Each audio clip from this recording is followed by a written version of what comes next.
Hello, this is Jean Marie Ward for Buzzy Magazine. With me today is Dr. Thomas R. Holtz, Jr., the Principal Lecturer in Vertebrate Paleontology at the University of Maryland and author of many popular books on dinosaurs, including Jurassic World Dinosaur Field Guide and Dinosaurs, the most complete, up-to-date encyclopedia for dinosaur lovers of all ages. Welcome, Tom. Hi. We're so glad to have you here today. Everybody I know grew up loving dinosaurs, playing with dinosaur models, and wanting to dig up dinosaurs in their backyards. Were dinosaurs, specifically carnivorous dinosaurs, your childhood passion too? Oh, definitely. Yeah, I was, and these are stories my parents tell me. This is before I have memory. That when I was a really little kid, probably about 3 or so, I got plastic toys, and I and my brothers, and one of them got a farm animal, one of them got a zoo animal of some sort, and I got a dinosaur. And it was either a brontosaurus or a tyrannosaurus, and I can't remember which one was first. But then a few weeks later, we got another set, and one of them got another farm animal, another one got another zoo animal, and I got the other one. And I asked my mom what they were, and she said they were dinosaurs. And apparently I was very skeptical, because how could these two animals that look so different from each other be called the same thing? Well, we don't call a horse and a cow the same thing, and they look practically the same. So I said, how could they be the same thing? Or at least as a 3-year-old would say that. And my mom didn't know, but she had a background in education, so she said, we'll get a book. And so she got the How and Why Wonder Book of Dinosaurs and started to read to me from it. And at that point I decided, yes, I was going to grow up to be a dinosaur, and specifically Tyrannosaurus Rex, because if you're going to be a dinosaur, you might as well be the king. Yeah. And I had the same first two initials, Tyrannosaurus Rex and Thomas Richard. So. Oh, really? But when I found out that wasn't going to happen, I decided I would study them instead. So yes, most people don't stick with decisions they make when they were 3, but I happen to. How did you translate, your 3-year-old love into becoming a paleontologist? How do you make dinosaurs a career? Sure. Yeah. Well, along the way, as a kid, I would still be, obviously obsessed with dinosaurs, but so I could try to find how to connect things with dinosaurs. So science in general, and appreciating nature, and even drawing and so forth. So I was able to keep that going all as a thread throughout education.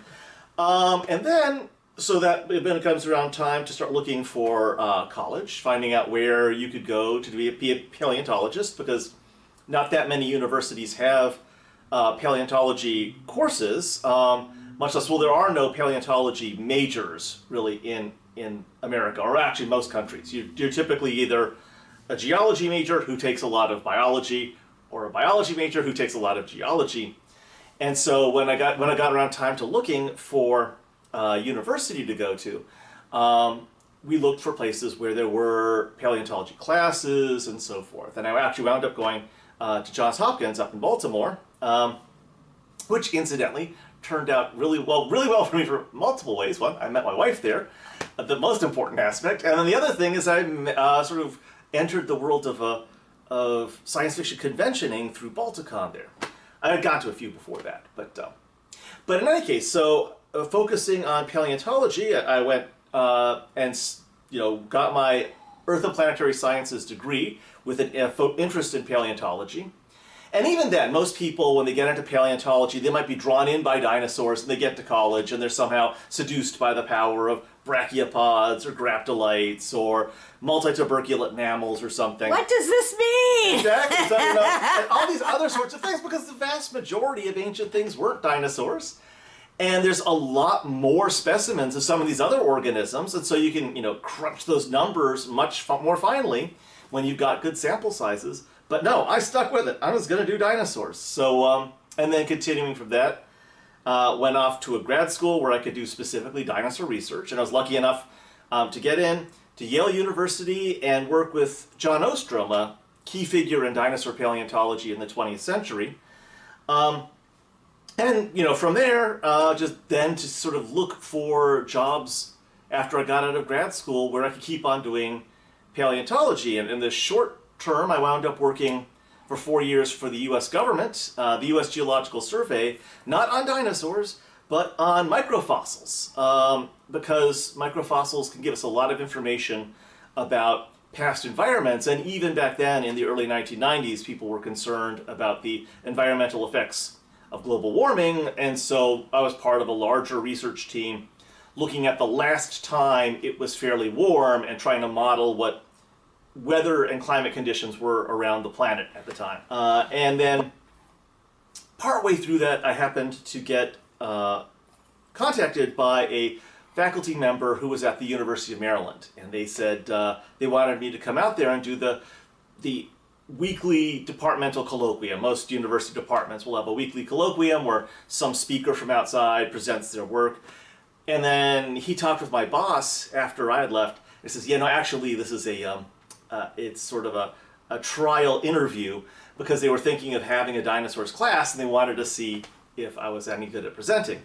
So they had me come out there and they liked what they saw. So since that time, since the spring of 1994, I've been teaching in some context or other at the University of Maryland. And so that's really where I got the sort of job stability to continue to do dinosaur research, is actually to be teaching and then get the research done when I can around that. You've helped a lot of science fiction and fantasy writers build their concept of otherworldly creatures or creatures from our own past. What's the one thing you wish science fiction and fantasy writers knew about dinosaurs or about paleontology? Yeah, that's a good question. I think one thing that it would be nice to see more people use when they're talking about the ancient world is in some ways how mundane it is. That, to think of it like, to picture it something like the savage land of Marvel Comics, where you got dinosaurs fighting all the time and so forth, and all the plants look weird. In fact, most of the time it would be like walking around in the wilderness in the modern world. There are big and spectacular animals, but they're rare. You don't encounter them all the time. And most of the time it's plants, and by the end of the age of dinosaurs, plants that wouldn't look dramatically different from at least some parts of the world today, like Japan or Louisiana or the north coast of Australia.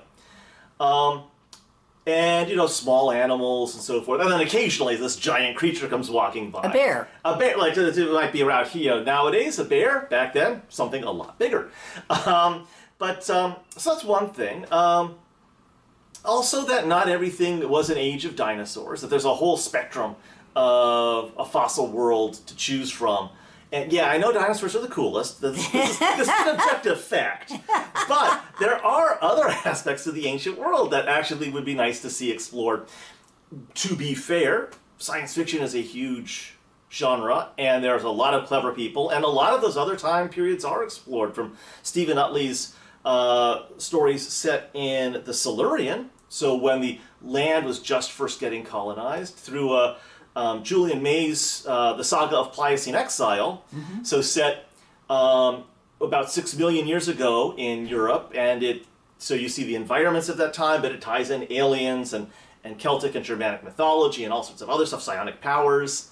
So there is this huge spectrum of possibilities to choose from, and I think that would be the biggest one, to sample more and more of this world. And I absolutely understand why people are drawn to do stories in the kingdom of T-Rex, because it is, again, the most awesome.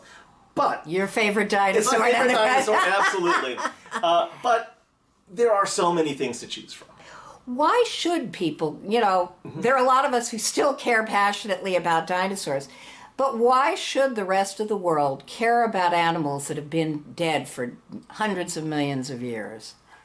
Dinosaurs in particular are sort of the gateway drug of science, in that they are a way to hook people and draw people in to learn about other aspects of science, things like basic anatomy, evolution and how evolution works, functional morphology, how we understand how bodies work as mechanisms, ecology, extinction, that's a big one, to understand the reality of mass extinction.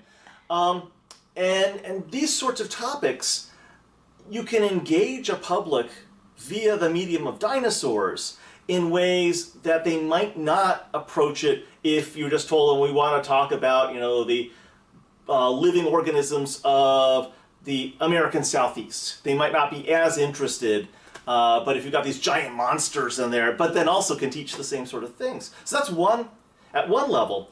On paleontology more broadly, it's really important because it does document a lot of important things that have relevance to our modern world and our near future. It is the record of environmental change.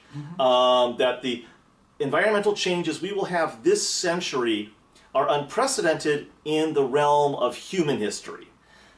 But they're not unprecedented in the realm of geologic time. And so the geologic record and the fossil record are our keys to understanding what changes occur in things like temperatures in the polar regions, distribution of organisms, patterns of precipitation, and so forth, so we can better prepare for them as they show up.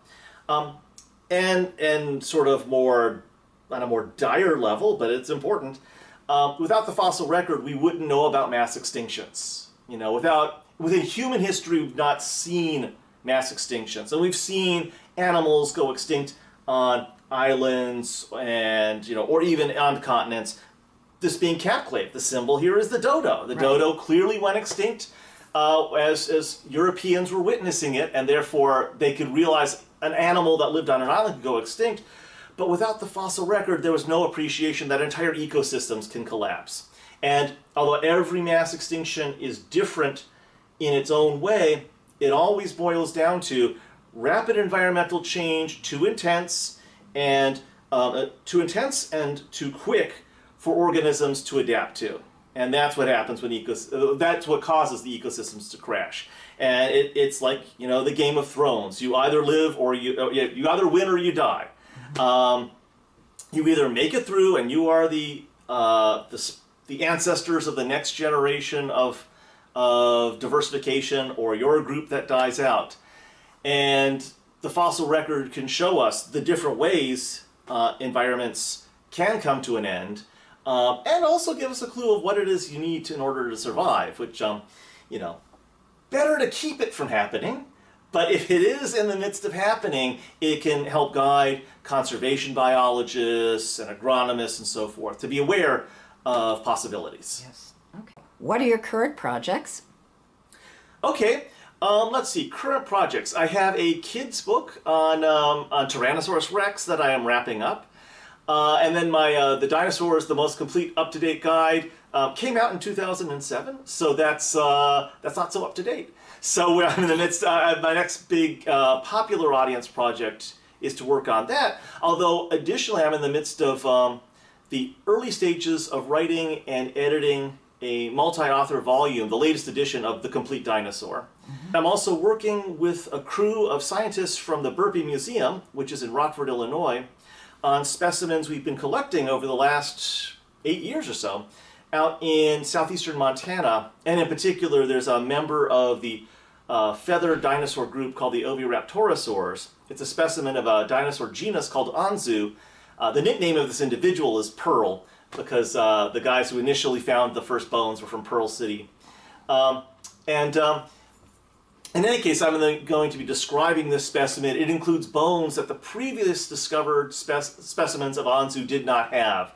So first we'll do a brief description of this new specimen, and then our team and the folks from the Smithsonian and the Carnegie who originally described Anzu are going to work together to sort of create a monograph of the entire skeleton of this unusual looking chicken from hell, as it's sometimes called. Well, we have unfortunately come to the end of our time, and we really appreciate having you. Thank you, Tom, and thank you for Buzzy Magazine.